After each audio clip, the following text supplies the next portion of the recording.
Strong intro. I love it. Oh yeah, coming on live and direct. Well, I believe that little red sign says LIVE live. Well, you know what I gotta do? I gotta do what it do. Hello, family. How are you? Welcome and thank you for coming to the Bella Unplugged. Now listen, y'all know my routine, right? Let's start out with the first family. That would be the YouTube family. Oh, come on, come on, come on. I see the comments. Bring them in, bring them in.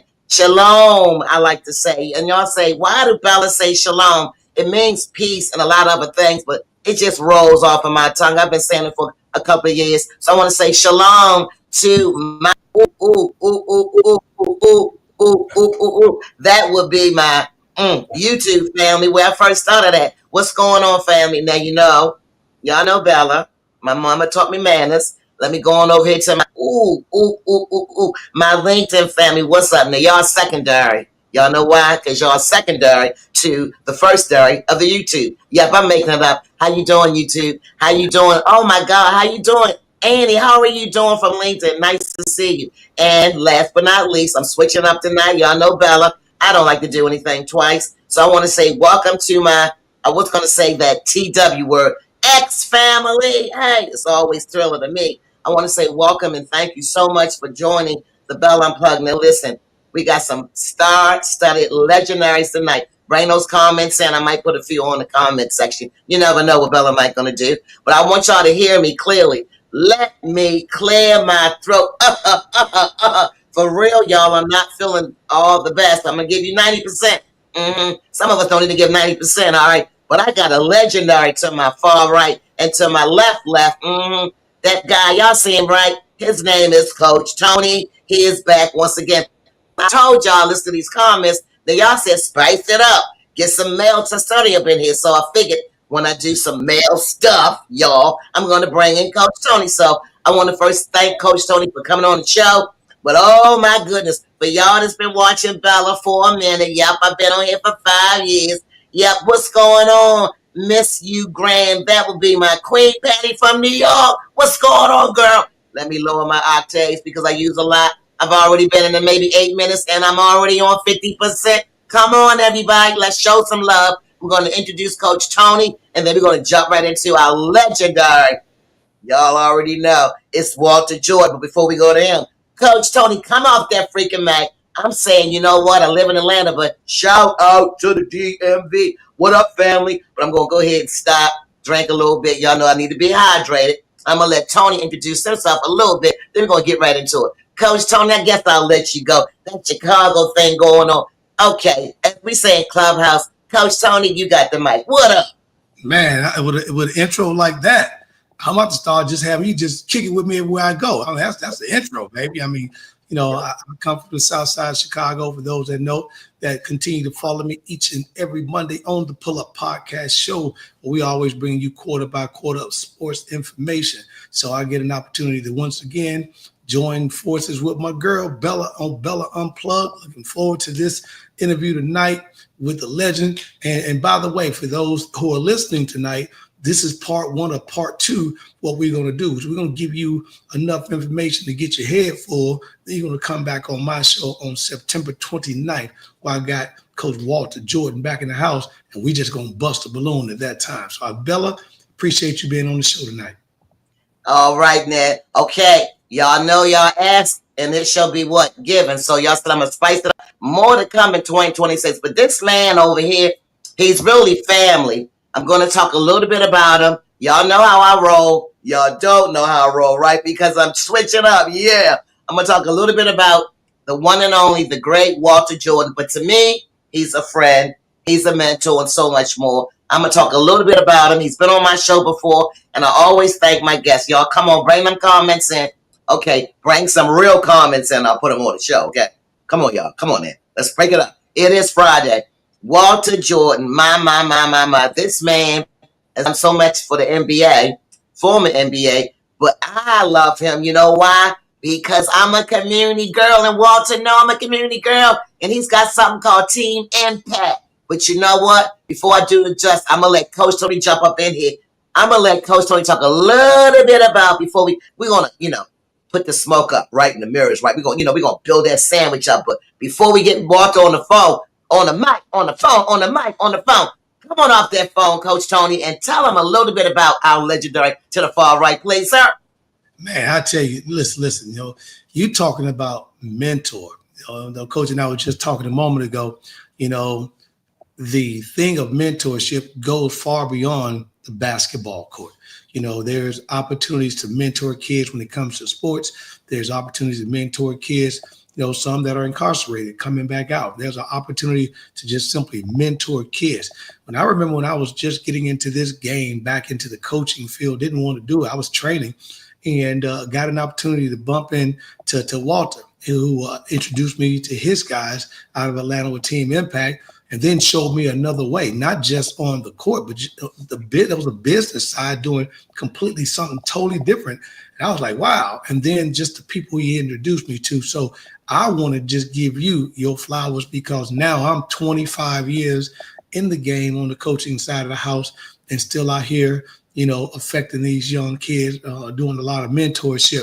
So for those that are listening tonight, I want to introduce you to none other than the one and only Coach Walter Jordan. Bring it to us, Coach. How you doing tonight? Wow. I'm blown away, guys. I pleasantly surprised, Miss Bella. Thank you for having my boy T on. I tell you, I have so much love for both of you guys, the king and queen, in my heart. You guys are so close to me. I think about you guys often. I pray about you guys regularly. When I see your stuff, I'm always engaged. I'm going to take a minute and see what's going on.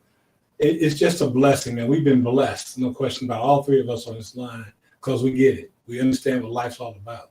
The more you give, the more you're going to receive. That's just the principle of life. If people understood that, we have a great world. Focusing on our youth and our community is so much needed today than ever before. We all know what's going on. You can be a blind man and know what's going on in this country right now. And it's up to every one of us to take responsibility and take over. That's what you guys are doing. That's why you continue to speak. Being silent is not the time to be silent. Speak now, forever hold your truth. That's the way it is today. And you guys put that out there every day, encouraging people. More importantly, so into our community and our kids. Our kids need this. I talk to so many of my kids who basically, the parents are not listening to them. They're lecturing to them. I had a conversation yesterday, and you guys will get this. I want to share the story before I forget it. Just today, I got a call from one of my 16-year-old young men. And he said, I'm ready to leave my mom. I said, put your mom on the phone. I said, what do you mean? I'm going to run away from home. She don't listen to me. So I call her and talk to her. I say, what's going on with John's a great kid, good student, does try to do right things. He don't talk to me, Coach Jordan. He don't talk to me at all. So I had all three of them on the phone. And then I said, tell John to go away, and I want to talk to you one-on-one. So I tried to talk to her. 10 minutes, she just running around. Then after 10 minutes, I said, you done now? I said, you're lecturing John. He don't need you to lecture to him. You don't know what's going on with that kid. You need to find out what's going on with that kid first. I said, he don't need a lecture. He need a damn hug. Oh. She started crying on the phone. It's real talk. I said, when was the last time you hugged that child? We don't know what he's going through. We going through stuff, but we forget about these kids going through. You don't know what he's going through. Come to find out, his girlfriend just broke up with him. His first time, first love. He's having a hard time with that. He can't tell mama that. You got to figure out some simple things like that. So those are things you guys are putting it out there every day. But we got to have these conversations. We got to learn to listen to each other. And Tony, I'm so proud of your growth and where you came from to what you're doing, man, globally. This is not a regional thing. You're doing big time. Fellas, people you've had on your show is amazing. And we need to understand, we need to get the word out about what you guys are doing and keep supporting each other. I'm real big in team. I'm a team player. I suck by myself. But you get me on the right team, I'm pretty damn good. Right. That's something I really believe in. And we got to all understand that we're stronger together. It ain't the weapons that's going to scare these people. It's our unity. Once we come together, that's what they're afraid of. They're afraid like hell. If we come together, ooh-wee. Pity the fool. Pity the fool, baby. We told them. We got to keep striving. It's about the unity, it ain't about the weapons. I'm telling you. Well, Coach, I'm going to start out with the one question. The ones and twos, I like to get Coach Tony. So the first question is New York, Queen Patty. It's for you, Coach Walter Jordan. what would you say is your most memorable mentor and why? I have so many. I've been blessed to have over 100 kids in my program, seniors in my program every year. Have 100 seniors in your program is huge. Coach T would tell you that. And more importantly, we probably have over 1,200 or 1,300 kids now that came through our program that went on to get college degrees. Mm-hmm. And just from doctors to attorneys to NBA players. Brad Miller played 15 years in the NBA. You got people like Hunter Henry, starting tight end for New England Patriots, came through our program. Dudley Bradley came through our program. So many kids come through our program. Attorneys, doctors, a black aerospace engineer from Tuskegee Institute. You know, he came out of college making six figures, taking care of his mom right now. You know, I call these folks walking trophies. See, everybody's concerned about getting that weekend trophy, and it's good. We're going to compete because we love to compete. T to tell you, we like to win. No question about it. We want to compete. T's won a national championship. That's huge. But more importantly, is those young men that you coached that came through that process that learned how to win and became winners, not just for a weekend or a moment or a tournament, but for life, for 50 years. And that's what we want. We want walking trophies. When I look at Tony, I see a walking trophy. Everywhere he goes, there go a man of character, there go a man of God, there go a leader, there go a winner. That's a trophy. That's what we want our young men to do. Not to say he's a knucklehead, he's a thug, he didn't listen. No, he has self-discipline. He works his butt off. He earned everything he got. Those are principles that we've got to keep understanding. Those morals, those values we sow into these kids are priceless. I get emotional sometimes when I think about our mission, our assignment. All of us have been assigned. Some of us not taking notes. Mm-hmm. All of us have been assigned to do something great. All of us. You sit in the first two rows. Absolutely. Over to you, Coach Tony, with some more questions for Walt. The comment I was going to say is, just piggybacking on what you said, just to show you what Walt was talking about. Look at his conversation yesterday. A young man was about to leave home because the mother wasn't understanding what the son was going through. It wasn't that the son just robbed the store. It wasn't the son that was gangbanging. It was the son was in something very simple that he literally could have went to his mom and asked. But 9 out of 10 times, or 10 out of 10 times, Bella, you don't know this, but over the years, just being there with Coach Walter and learning this and that, there's a lot of those 100 men that's in this program every year. It's mama. Daddy may be in 20% of them, maybe 30%. So out of the 100 boys that come up, 60 to 70 of them probably coming out of a single family home. Mom may have a new boyfriend, son, but in terms of dad, it ain't like that cohesiveness. And so everybody always think when they think of, they used to call it AAU, obviously with Condoleezza Rice changing everything. It's called travel ball now. So, but everybody think that the focus is on the sport. And if you listen to what Walter just said, it's not. It's the mentorship. He and I were talking earlier, and out of that first championship, one of the kids that came out of there, with me is now the associate head coach at Virginia Tech, got one at LSU, I got another one, and I got more coming up. And Walt mentioned about trophies. 2 years ago, Walt, here in Nashville, I ended up being at the state tournament game. All 4 teams in the semifinal, all 4 coaches played for me. So I couldn't pick a team. You know what I mean? But do you know how happy it made me feel to take that picture with all 4 of my guys? And the biggest part of everything, and Walter, you can make a comment about this because you see it, and that is when the kids, Bella, come back each and every year, when they graduate, and they asking their mother and father about you, how Coach Tony doing? Where is he at? How Coach Walter doing? And many don't even ask for their high school coach. They want to know where we are because, I've been many a nights driving through the hood here in Nashville. Many a nights, big time coaches know me. Say, man, I give you the respect, Tony, because there ain't a lot of coaches that do that. But they're from the South Side of Chicago. So I'm like, how many hoods we got compared to Nashville? Ain't even no comparison. So I saw that kid, and that kid just needed a door open for him, and sometimes I'll laugh, but I tell you one thing that Walter told me real early when I got in this game was funny. So I got a chance to meet Atlanta Celtics, Dollar Bill and the boys down in Atlanta. I was doing more traveling to Atlanta because of him.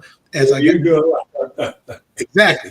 And he always told me, if you got a high school coach and that coach is really tapped in, and if you're a parent, hopefully the parents, y'all listen to this, ask that high school coach to take his telephone out and just give you or show you 5 college coaches in his telephone.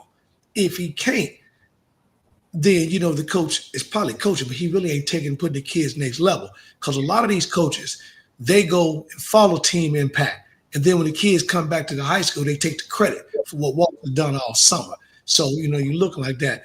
Walt, I want you to talk to the people more about, you mentioned about the 100 kids coming back each and every year. You don't get that unless you have the formula. What has been your formula to make sure those kids return each and every year? That's a great question, T. Before I answer, I want to say one thing.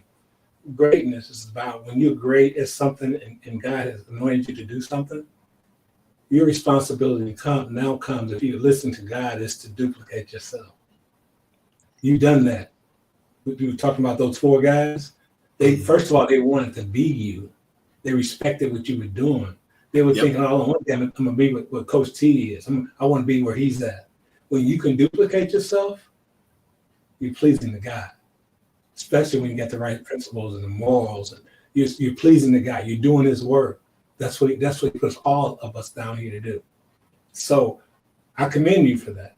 So that's what I look for. I look for guys who understand. We talk about education. We talk about making sure they're in their grades. That's one thing you can't take away from you. It means something when my kids get their degrees. I'm there at their commencements. I'm there during their graduation parties. I'm there. I'm making a point to be there, to let them know. And then it's just not, we're not there for just moment. We're there for moments of their entire life, for their weddings. We get to meet their kids. I got kids that play for me. Their kids are now playing in my program. And now they're coaching in my program. Right. Because I coached. And like you said, that's a blessing when you see that. So I think what we got to do, continue to focus on, is understanding that our responsibility, first of all, it's a privilege. This is my happy place. If kids are not calling me and not talking, something's wrong. When people come look at my program, first thing I tell them, I said, I can give you 5, 6 numbers. I said, what age group? I said, you can call any of these parents anytime you want to, just ask them about team impact. The first year we come to your program, they're going to try you because they're used to people sweating them and lying to them. It's not going to lie. I'm not going to lie to you. And as you know, T, when you got so many coaches, college coaches looking at you today, and they're not recruiting high school kids like they used to do anymore. They're going straight to the portal. So things have changed. Junior college, they're trying to go to the kids. So it's tougher now. So I tell kids all the time, you got to be honest with these kids. If people are lying to you, they're lying to you to get, first of all, to get you to change. You know, T, you train the kid from 6th grade all the way to 9th grade, they become really good. And everybody comes sweating them, trying to take them and move them. It's a pimping game. And they're not, like you said, they're not for the right reasons. I tell parents all the time, you feel like that's a better place for you, then you probably need to go there. You've been with me for 3 years, you know me. And it's a trust factor. It's a loyalty factor. 99% of the time, if they leave, they come back, or they want to come back, depending on me if I let them come back. Yes, they let them come back. Hey. It's a hard lesson to learn, but I believe in loyalty, man. I'm a loyal to a fault. I'm a loyalty person to the fault. I'm just loyal. What I say, I don't have to think about remembering what I said, because my integrity. I am who I am. I'm the same 24/7. I'm never going to change. Mm-hmm. And I think that's what God wants us to be, you know. And I'm a strong, proud Black man. I don't care what nobody says. That's who I am. When I walk in the room, they don't see that I'm 6'8". First thing they see, that's a Black guy. And I know I got to carry that a certain way. Turn that negative into a very positive. Because I'm comfortable in the White House and the crack house. I'm comfortable anywhere. I'm comfortable because I'm just going to be me. And I think that's what parents need. And they need somebody to be honest with them. You know, you got to educate the parents along with the kid. It's just the way it is. Because you can't have kids playing basketball when they got a grade point average, you know, below grade point, 2 point grade point average. And they're arguing with you because they want them playing basketball. They want to play tournaments. No, that ain't going to happen. He cannot play, and I'll fight you for your son because I'm trying to save his life. Because he's not going nowhere but the penitentiary if he with all D's. And he's smarter than that. And so you got to have those real conversations, but it's got to mean that much to you. And eventually they'll end up respecting you. I'll share a short story with you guys. I know, Bella, you probably don't know this, but Tony, I don't know if you know. 26 months ago, I was diagnosed with cancer. Yep. And I had my second heart surgery. I had quadruple when I was 50. So I'm living on grace and mercy. So I say this to say when that happened, everybody was amazed how positive I was. My wife was like, no. That's why I trust him, whatever his will is. But the love I received, Tony, from the kids that's been in my program for over 30 years from Indiana and Georgia, I tear up thinking about it. Yeah. Coming from driving to try to get to the hospital, driving 2 or 3 hours just to see if they can come visit me. Nobody could come visit me, but they were here. They made the effort. Yep. Kids I hadn't seen for 10, 15 years showed up. Yeah. And I can't get fired about tomorrow and get excited about continuing doing what God wants me to do. So those are things, man, that we can't take for granted, Tony. We got to understand this is our calling. This is our assignment. And I'm more fired up today than I was 10 years ago. Right. And I'm just so fired up about what God's getting ready to do in my life. Yes. Yeah, that's so beautiful. And you're going to love it too, because tomorrow morning, just to give you a little bit of how you touch me, and I continue to do it tomorrow morning, I am, as I follow up that, I tell you, I am speaking at the Tennessee Titans Father's Day event tomorrow. Now, we're talking about the NFL and the people put it together. They'll ask me to come because I've been around the game for so long and touching so many kids here. So I'm on the panel. And today, that's funny you just told that story about the basketball. Today, 2:00 this afternoon, I was on the phone with a parent today. And I said, you're sitting here trying to get things squared away. And unfortunately, the new college is JUCO.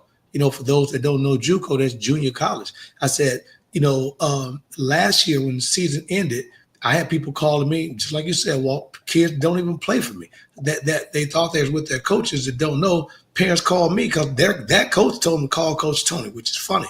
But I said, if you have an opportunity now, it ain't like the old day, take it, whether it's D2, D3, whatever. At the end of the day, it's about getting that education. Last year, there was over 1,200 kids still stuck in the portal. And you got a lot of these college coaches now. I was at the coaches clinic today, said, hey, there was a couple of coaches that spoke. So we do not even recruit high school anymore because the game at the college level then changed with the money that these guys are not giving 10, 12, 15-year contracts like Coach G and Katie and Heath Coast and these guys back in the day. And, they're now, some of these guys are given a 5-year contract, but they're being bought out in the second and third year, i.e., Jerry Stackhouse. So you got to understand the game in order to play the game. And if you're going to do that, you have to take the door that opens to you. And if you're that good, step through the door and then kick the next door in. So, I had to make these people understand that. That's 110% right. 110%. Well, you know what, Coach Tony, I don't know if you know, I gotta put a plug in. When Walt came on, I've been on it a few times, but Gracefully Broken, I gotta touch on a little bit. Not only is Walt, to me, one of the legendary NBA, right, former players, but he's an author, and I want Walt to talk a little bit about, come on, I love it, Gracefully Broken. Talk a little bit about the book and where people can find your book. Come on, Walt, talk about the book.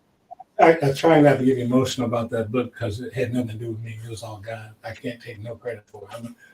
During the pandemic and the COVID, and I had time on my hand. First time in a long time, I had nothing to do. I couldn't go nowhere. I couldn't see my kids. I couldn't go speak on the speaking engagements. I had to cancel a lot of speaking engagements. I lost a lot of money. So I'm sitting in my man cave one day, and every day I do this every day. Every day I do a couple of things. I read and I write. Every day. That's what I'm reading now.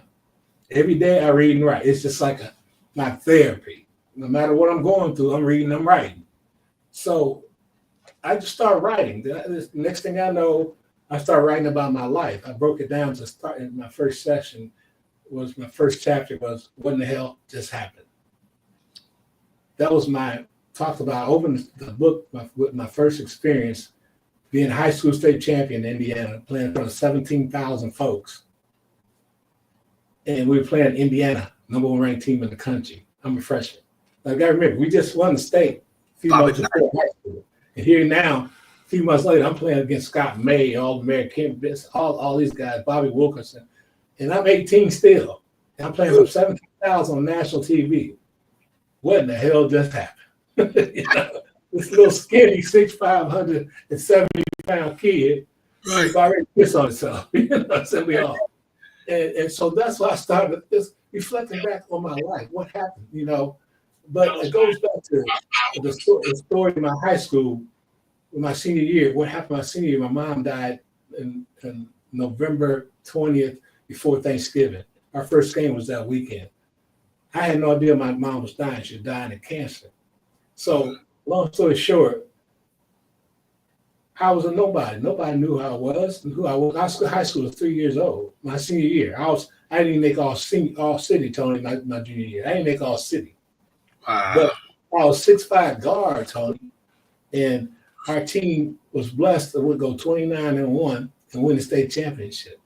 And I contributed that to what we went through because everybody remember in 71, that was the busing, every nationwide busing, all the drama, the riots, people. That was real. If you guys remember the movie Remember the Titans? Oh yeah, that was actually the same year in the real story. That was our high school. That could have been the story. Could have been my high school. One of our prominent students got killed, just like in that movie, and the racial tension was that real. Oh yeah, we're talking about Indiana, guys. You got to remember, and we're talking about Indiana, and Coach Walter didn't mention in Indiana. When you go to state, everybody gets dumped into the bowl, and there's only one winner. There ain't no 3, 8, 4, 8, 5, 8, 6, 8. None of that. Absolutely, one winner. Thanks for bringing it up, Tony. One winner, guys. School 3 years old. Racial tension like you wouldn't believe. Our basketball team in sports brought that team together, that school together, like you wouldn't believe. We were like less than 10% black in my senior class, and my senior classmates voted me unanimously best male citizen. Like I told you, I'm the same every day. I'm never going to change. But one thing I knew, my mom and dad had principles and morals and standards. See, a lot of us worry about starters. I worry about standards. Right. So I tell kids all the time, don't worry about starters. You can get some standards. Because you have the standards, you're going to become a starter. Because you're going to have the right habits to get you there. So that happened in my life. And then all of a sudden, my angel, my mom, she took over my entire life. Everything. The last word I heard my mama say to my dad was, that boy going to be a pro. So guess what my goal was at that point? To be a damn pro. Exactly. I'm still trying to make my mama proud today. Right. Also at 17, I'm still trying to make her proud today. I said, am I okay, Mom? Am I doing okay, Mom? So that book was so amazing to me because someone told me I would have sold 7,000 books. Man, I said, you crazy. I'm not going to read my book. But when it happened, it blew me away because all I was doing was telling my truth. In my book, I own up to a lot of my flaws personally, my demons. I tell people my flaws. They said, why'd you do that? Well, it took a lot of courage. I said, no, because God has already forgiven me. My wife already said, go for it, but make sure you be honest and tell the truth. My wife knew all my flaws. She knew all the mistakes. She knew my womanizing. She knew all the stuff I did. She said, go. God said, go. That's all I need. So when I wrote the book, the people always said, wow, yeah, I can't believe you. I had no idea. But you have to be honest. Probably a lot of us as adults, we're not honest with our kids. We want them to think we're perfect. That's not what the kids need to know. They need to know the truth. So they know you fell down, but you got back up. You still mom and dad. I love you. But damn, we went through some of the same things. So, I'm not all bad. And so you'll be able to talk to you more. So when I wanted to leave something for my daughters and their kids, so something happened to me, because I was going through the health issues, I wanted them to know their granddad. I want them to know that, I've had people always say how great I was, this and that. No, I have some issues. Right. I want to lead my truth, and I was able to take my truth. The pieces that given me, man, I cannot. You probably need to sit down and write your book, bro. Ooh, man, I get you telling me that, man, and I'm so glad this book I'm already digging into your book already, so I can understand. You got a lot to say, man, and people always see the finished product, and they have no idea what you had to go through to get where you're at. We got to understand Steph Curry, they get far out shoot like Steph Curry. No, bro, don't work like that. Go back and next step. Watch some of the videos when he was in 6th, 7th, 8th grade. Watch where he had to go to how miserable he was. You know, and those are things that I wanted to get out there and Gracefully Broken. The name of the book is amazing because I'm the 7th child of 10. And my sister Loretta, she's a year older than me. She was super smart, right?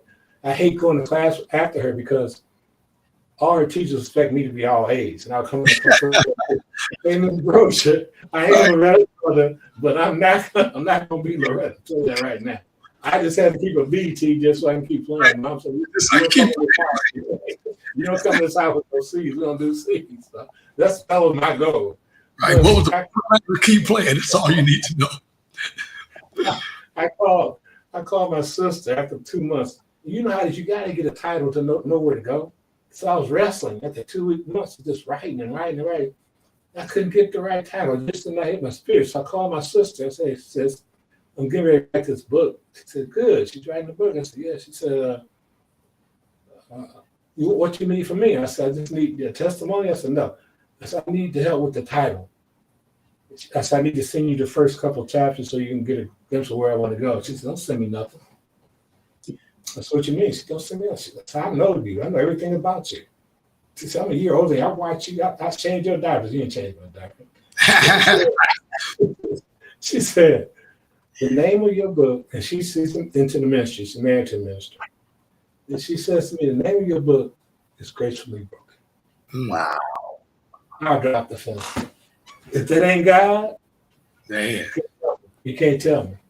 And from that point on, my writing increased like tenfold. Like automatically, I had a direction where I was going with this. Right. And he also gave me the okay to go tell my truth. But that book is available at the Target. I hate to say that, Target, and also Amazon. You can find it at Amazon and Target. Yes. You know, they talk about writer's block and stuff like that, Walt, you know, and especially, you know, you it's not like you were a veteran. It's not like you were Stephen King or somebody, you know, like you said, you just put this together. So during that time, and it couldn't have been a better time because I was listening to somebody the other day who's got a new movie. I forgot the guy's name, but created it during the pandemic. You know, and you sit there, you walk. Obviously, we got a lot of time because based on what was going on in the world, you couldn't even leave the house. So Absolutely. when you walk, when you're writing and you're rereading and you're rereading and you're writing, you're touching your ex teammates and your sisters and everybody. What chapter in the book was a chapter that just made you just laugh because during the time you could take yourself back to the yard and say, man, that was a good day. And you kind of, because everything can't be serious, you kind of breaking it up. Was there a part of it? That's a great question. So I've done a lot of podcasts and interviews. No one's ever asked me that. That's a great question. In life, I think Jim Valvano said it best. Every day you do what? You laugh, you cry. You know, writing a book is like that. Because there's things you have to talk about that brings back those memories. I lost my son. How devastating was that? You know, how crazy, a clown I was in college. It's college days, you know, and your boys, you know, some of the boys, you can't mention some of them by name, but you got to tell the story, right? Right. We talking about, and I know you don't know, Bella, but we talking about in the heart of Indiana in West Lafayette. That's what we talking about. Yeah, absolutely. And you can imagine how tough that could be. And we have very low numbers of African Americans who look like us. Most of us play sports. You know? Correct. So wow. It was a tough time, but one thing I can honestly say, because my mom and my dad, they didn't, you know, I tell people all the time, and from my experience, Black folks, parents don't teach hate. We teach love. Correct. Some other folk parents teach hate. Yep. That's why I think about what we're saying here. But that's fact. That's fact. And so even to today's situation, all this hate's going on. And you're going to say they, well, who in the hell are they? What in the hell we ever done to you? Wow. You know, and you have to be honest and be real with people because the false narrative and the lies you're trying to perpetrate out here It's not true, not factual. So that's why I talk to kids. You come to my program, and Coach T will tell you. I'm always reminded by other folks. You got one of the most diverse programs in the whole state of Georgia. People tell me, see, white, black, that's the way the world should be. This is the real world. That's the way it should be. Should I not? Should I talk about politics to these kids? Don't give a damn about politics. They want to know, can you help them get where they want to go? Do you love them? Do you care about them? That's what they want to know. Exactly. So talk about no politics, none of that crap. That's why I love sports. That's why this is my happy place, as opposed to this garbage. These kids are my happy place. Oh, yeah. But we got to always still understand too who we are, and make them understand who we are. And most I also believe this to you. Help me out if you think I'm wrong.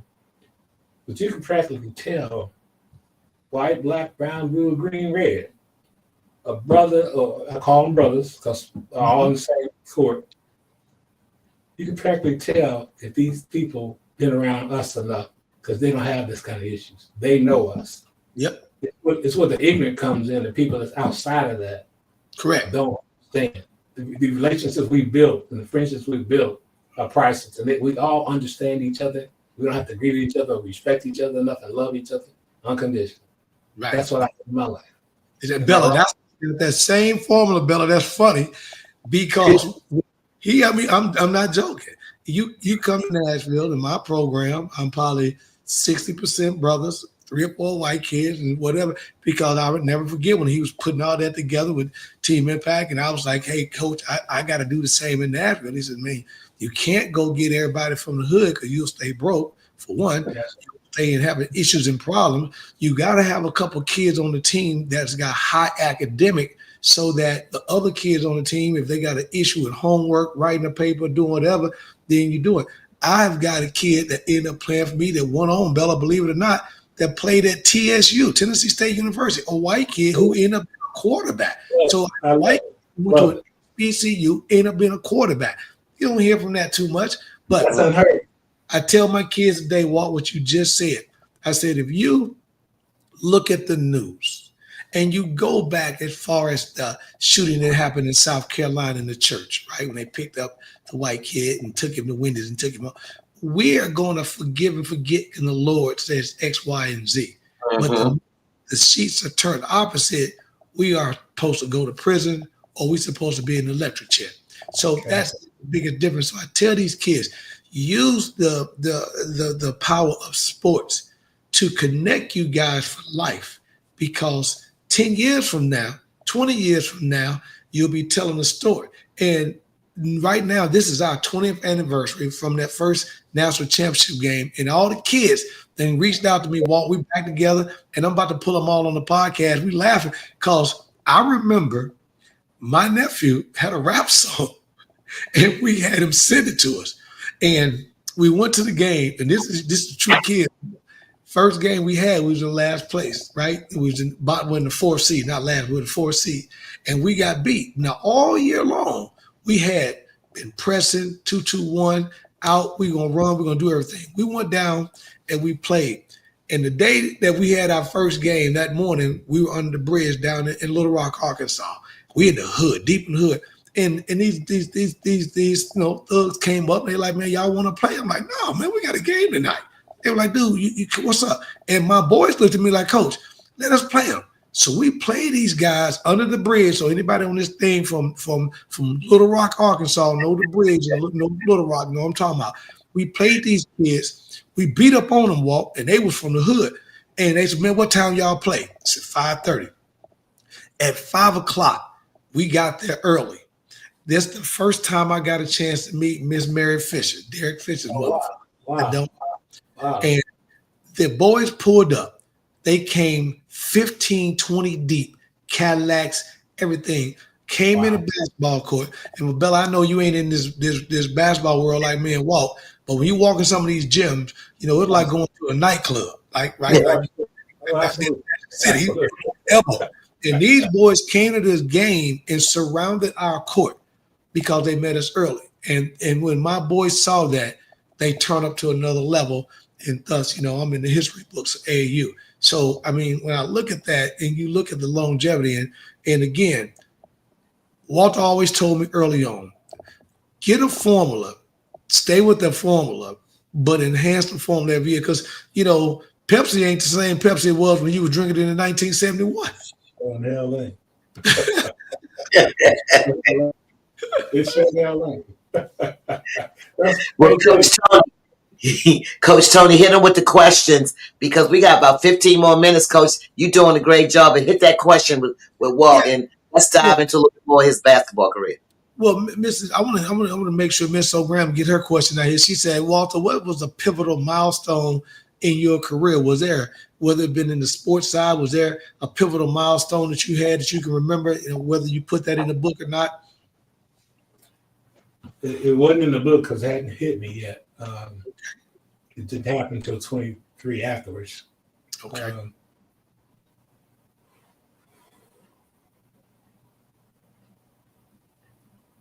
If someone had told me that Purdue University inducted me into their Basketball Hall of Fame, I saw it too, baby. Blown away. Yeah, Matt Painter's doing a good job on that. The percentages of the black men coming up where I came from, to have that dream to be in a Hall of Fame, so I'm going tomorrow, that's there forever. Being in Indiana High School Basketball Fame is one thing, but being at Purdue University Basketball Hall of Fame blows me away to think about it. And I'm so grateful because usually, as you know, T, the older you go, the further you move from a situation like that, the easier it is for them to forget you. Correct. When people start talking about the GOAT today, they want to bring up people they know, LeBron, right, Kobe. They don't talk about Bill Russell or Oscar or Kareem and none of those guys. And some of these older guys don't even know who they are. Some of the young guys know. I have a big old full-length life picture of Dr. J. He walked down my man cave. Full, he dunked him. Dr. I had him with the one star, and I know. Converts. Look, they walk down my basement. They see this full little picture. Dang, coach, you got a big old afro. Is that you? You don't know who Dr. J is? You call yourself a basketball player? So it's amazing, T. You mentioned something that I want to piggyback on too, Tony. You talked about your 20 years doing this and your program. See, people forget that you also measure greatness by longevity. Congratulations. Yeah. Congratulations, bro. Longevity has its place. When you talk about greatness, that's one, not the one hit single record that you all of a sudden you make $1 million and you're legendary. No. How about the OJs, the Temptations? How some of them folks. Roy Ayers. $1 million off sampling everything. You don't know who he is? I mean, how many albums they made? Oh, he made this one. No, I don't know who he is. No. Right. So, it's a different breed. Exactly right. Man, and I want to ask the question. I want to ask her. This is the question that argues, and we're going to piggyback on this on our show as well. And I can't wait because all my boys are going to be on it. But you just mentioned we talk about the GOAT, and this is funny. So I come through Dalton, on my way home, and a few months ago, pull up at the Buc-ee's there. Little kid in front of him getting some food. They in there tripping on their phone. They talk about LeBron this, LeBron that. So the kid makes a comment about something about the old guys couldn't do this and that. I said, man, are you crazy? I said, have you ever seen Wilt play? And I said, he put up 100. Why you think they had to change the rule? The kid looks at me and says, I never seen it. I said, what you? Yeah, you never even seen LeBron play, dude. You just picked it up. So he goes on and on and on. And then all of a sudden, I look behind me and we're in the movies. There's about 8 or 9 people now and I'm pulling this crowd with me and him going there. I guess they thought we'd fight, but we're debating going back and forth. I let him say everything, and then I had to kill him. We got up to the Jordan conversation, which always comes in. And LeBron. I said, let me just ask you one question. I said, when were you born? He told me, 2000 and something. I said, how many times recently have you gone to the store to buy a pair of LeBrons, or heard somebody say, I want a pair of LeBrons. He knew I was going, he laughed. I said, look at this store. Look how many people walk in the store in the next few minutes wearing Jordans. I ain't gonna say nothing else. So it's about the education, and you hit something that's key. When we were growing up, like Uncle David was playing, and I had to know, Cousy and the guys, Russell and the guys. Go back and look at, when Phil Jackson had that crew, with Bill. People don't know that was the governor that played, with Phil and with the Knicks. But then to turn around to then see you come out of the Big Ten as the Big Ten was changing, and you up under the direction of Gene Cady, you got Judd Heathcote up the street at Michigan State, and then here comes Magic. Talk a little bit about, when you got a chance to get in the league, because you were there right after the merger of the ABA, NBA at the time. A lot of people don't understand that as well, because the league was losing a little bit of thrust. But talk a little bit about the changes that when you got into the league, whether it be from the rule changes, from dunking to whatever, all the way up until the game today.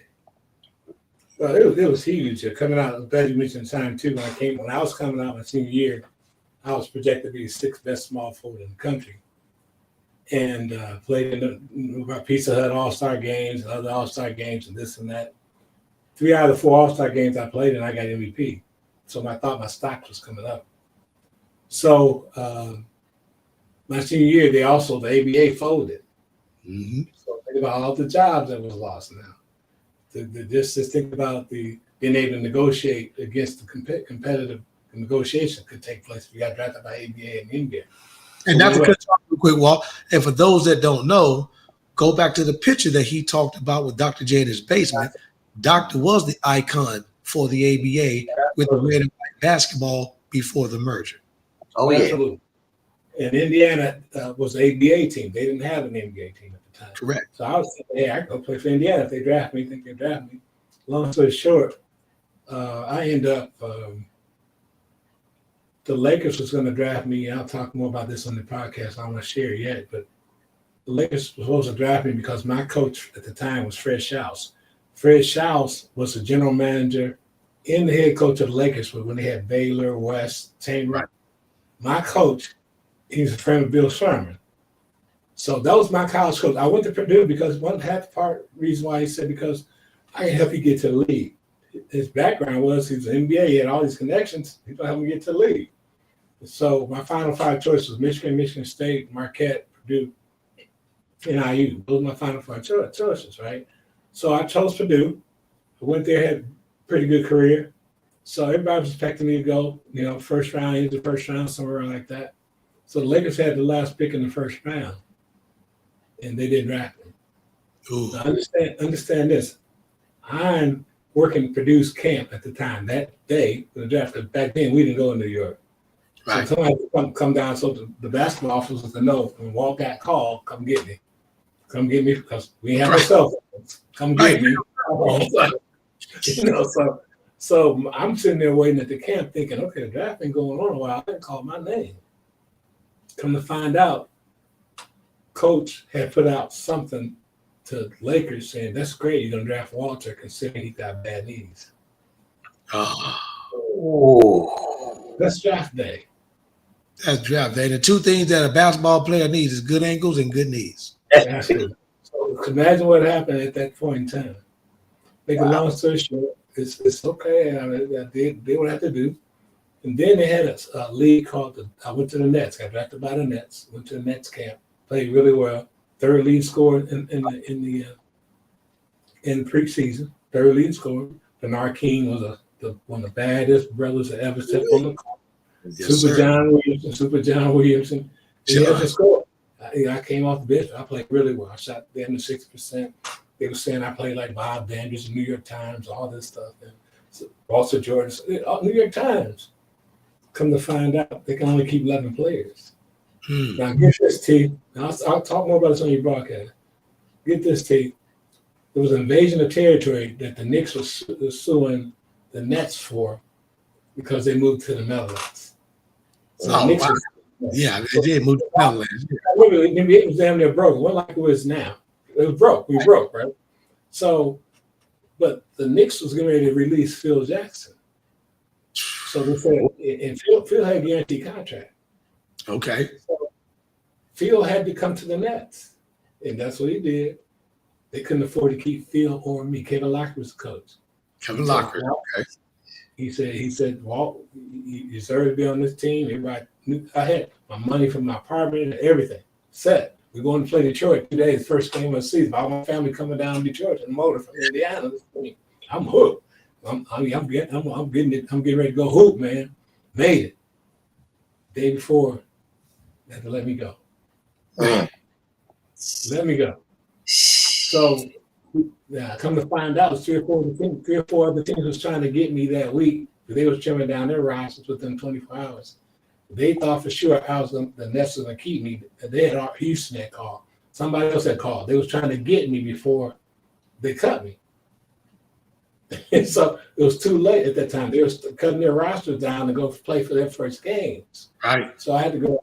I went to play in the WBA. You probably heard WBA was the best league, better than the G League. Only lasted 1 year on the West Coast, Vegas. I mean, all the Hall of Fame coaches, Hubie Brown, Bill Musselman, all of them coached out there. All of them coached out there. It was an awesome league. It only lasted 1 year. I went to the Tri-Cities in the Tri-Cities in Washington, state of Washington. Down the first team all league, one of the leading scorers in the league. I was just determined, okay, I'm making it. After that year, I went home. The last day I was in Washington. Woke up in the middle of the night. I had something called writer's syndrome.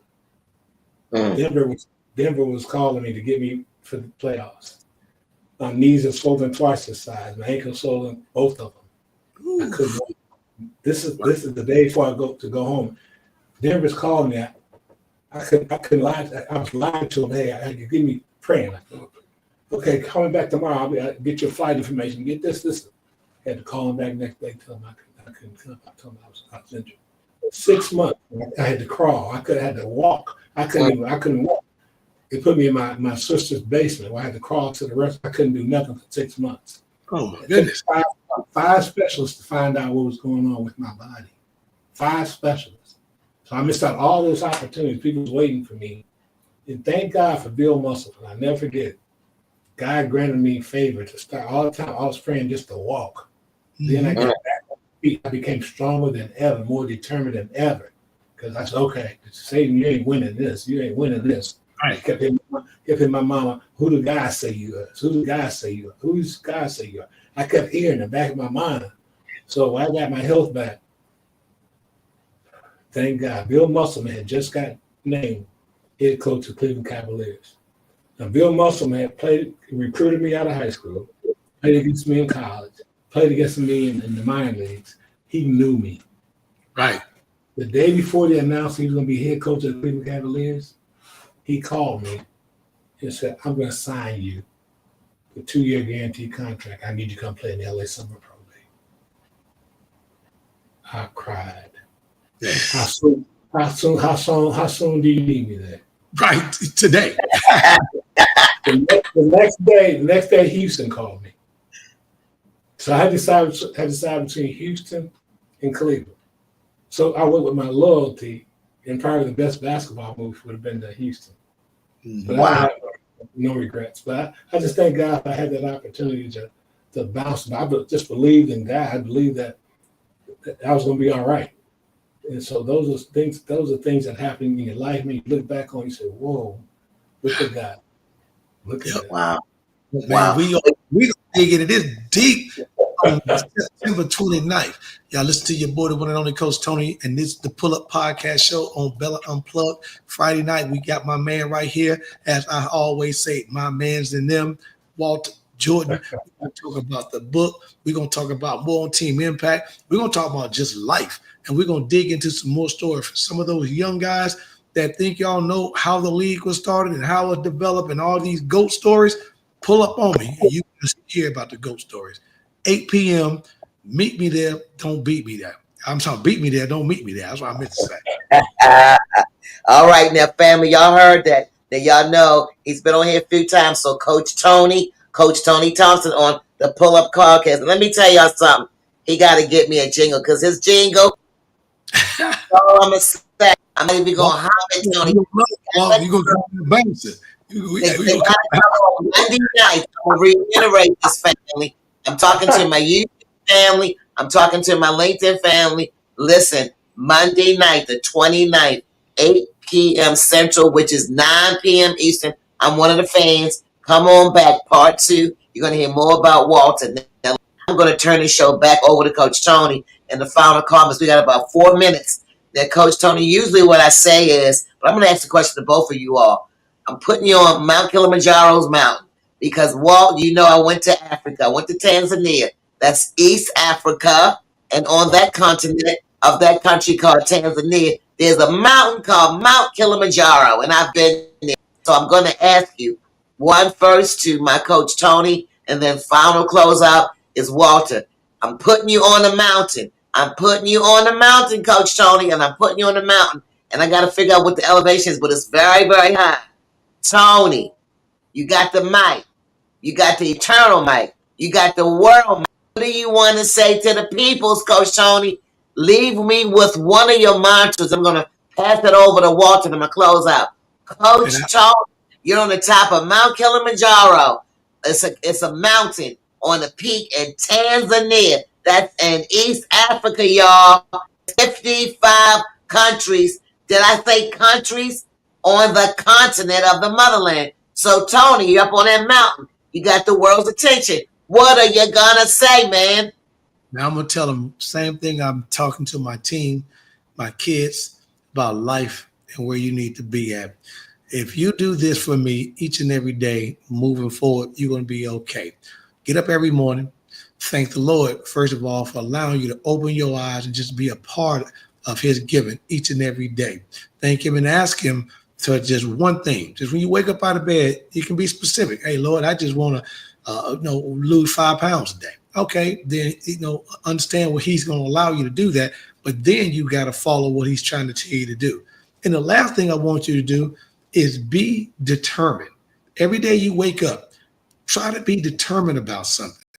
Because when we're determined about something, you go the extra mile to make sure you get there. I mean, that kid that wants to make the team, as Walter mentioned earlier, kid that want to make the team, the kid, the stuff he went through, he got setbacks, but he was determined to not to let those setbacks keep him there. When I got my knee surgery, had an ACL in basketball, then turned around, got an MCL at the same time. They told me I couldn't walk.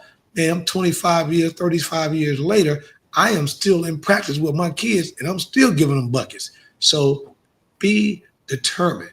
Wake up in the morning, thank God, and then make sure that day you stay determined in the things that you want to accomplish. Pastor that mic, Walter. That's powerful. Mine is similar. I tell my kids every day I do 2 things. 2 things you do. First thing you do when you wake up in the morning. Get 2 wins. Every day I start my day 2-0. Every day I start the first thing I do before I get out of bed, I open my eyes, look up to the sky and say, thank you, Lord. Thank you for another day. Praise you, honor you. Nothing happens without you, Lord. I'm going to have a great day today, God. Thank you so much in advance for what you're getting ready to do for me today. The second thing I tell my kids to do is make up their damn bed. And that's the question, why are you making a damn bed? Because it's a win. It's a win, first of all. The second thing, it puts you in the right frame of mind. You've accomplished something in respectful of the house, in your mom. Your mom's starting to see you grow. And your mom now understanding that you now understand she's not your slave. She's your mom. She's not your maid. She's your mom. Get that out the way at the beginning. You've already in mom's good graces. Right now, you're going to have a good day. So you got 2 wins. And the last thing I would say is people don't get this a lot. But love is the greatest motivator on mankind. If you love somebody, if you're trying to do something, it's all about you, you're not going to be successful. But you include somebody you love in that scenario and see how hard your butt win. So you won't quit on ourselves. We won't quit on mom and dad. We won't quit on your wife. or your husband. That's why they do what they do for us. So now you return the favor.